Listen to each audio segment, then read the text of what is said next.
Hello there! There are a lot of exercises that indirectly work out your forearms, and in this video I will give you a couple of tips that will help you to develop your forearms without spending too much time and effort on performing full forearm workouts.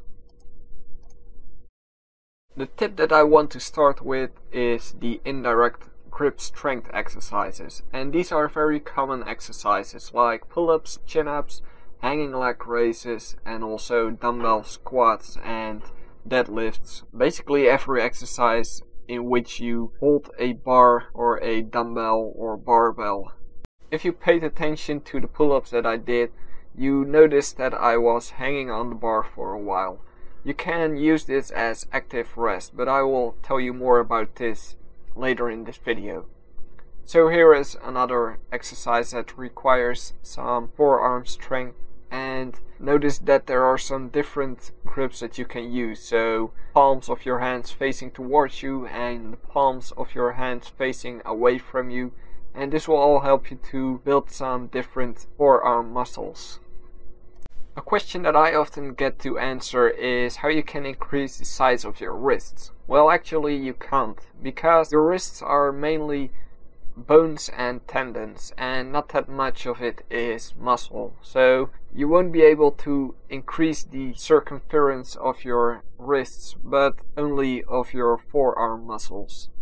But if you're only, let's say, 16 years old, you don't have to worry too much, because your wrists might still be growing in size. So this is the rest exercise that I was talking about. You can do this between sets of different variations of exercises, but you can also hang on the bar while you are performing pull-ups. So when you are trying to reach, let's say, 20 repetitions of pull-ups and you can't reach the 20 but only 15, you can hang on the bar for a while, which will improve your grip, and then you can go for those last 5 repetitions. And once again you can see that I keep alternating my grip, so I use different kinds of grips to target different kind of forearm muscles. And to make it more difficult, you can also perform some hanging L-sits or something like that. Let's say you are doing some squats and after each set you want to take some rest. You can use a minute or half a minute to hang on the bar like this to improve your grip, so you won't waste any time and you will be actively taking your rest. Now, hanging on the bar like this can be pretty painful if you have got calluses, and you can avoid this by making sure that the skin of your hands is not folded together. And this will remain a big problem for those who are into weightlifting and bodybuilding, but wearing gloves and stuff like that really won't help you to avoid these things, so you will probably have to live with it. Take it like a man or take a manicure. A technique that will also help you to develop your forearm and grip strength is the pinch grip technique. So first of all, this is how most people will add some weights to the bar that they are going to lift. So basically they pick it up with 2 hands and put it on the bar. Now you can also perform the pinch grip technique for this one. So hold it in one hand and you really have to squeeze to hold the weight.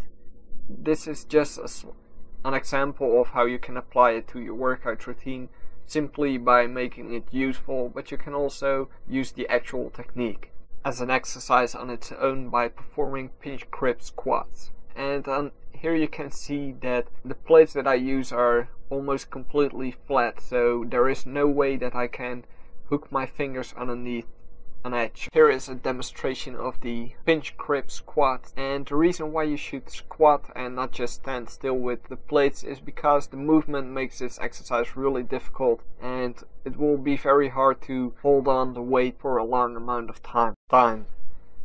And the final tip that I want to give you is a thick bar, and with that I mean that you can use your dumbbell, your own dumbbell, and put some tape on it, or first some paper and then some tape, to make the bar thicker. And this because a thicker bar is more difficult to hold. If you perform exercises with a thick bar dumbbell or a thick bar barbell, you can combine both grip and forearm strength with the exercise that you are doing. So if you are performing dumbbell squats with a thicker bar, you will not only target your legs and the other muscles that are activated by performing squats, but also your grip and your forearm strength. Thick handled bars are pretty difficult to find in online stores or fitness stores, but you can also easily make them yourself. So don't spend too much time and effort looking for them on the internet, but make them yourself by putting some tape on the bars. All these exercises will indirectly help you to build stronger and bigger forearms, although it will take a lot of time to really notice some difference, because forearm muscles usually don't grow that fast. By making sure that you don't focus on forearms by directly targeting them, you won't get obsessed by them, and eventually you will notice that you do increase in size and strength. So here are some additional tips. Use these techniques in your current workout routine and stop performing the forearm exercises that you are doing now, because otherwise you will overtrain your forearms and this will not help you to increase strength or size. Second is that you should squeeze really hard when you are performing pull exercises like pull-ups or chin-ups, and while you are performing the pinch grip exercises that I demonstrated in this video. If you get the same pumped up and burning feeling from using these tips as you get after performing a forearm workout, then you know that the routine or the tips that I gave you have actually helped. If you have any questions concerning tips that I gave in this video, let me know by commenting on this video. And the comment question of today is what, in your opinion, is the biggest disadvantage of working out, eating healthy and practicing sports? Subscribe to my channel, go to my channel for more videos, and click on either one of these videos that I recently uploaded. Thank you for watching and see you next time.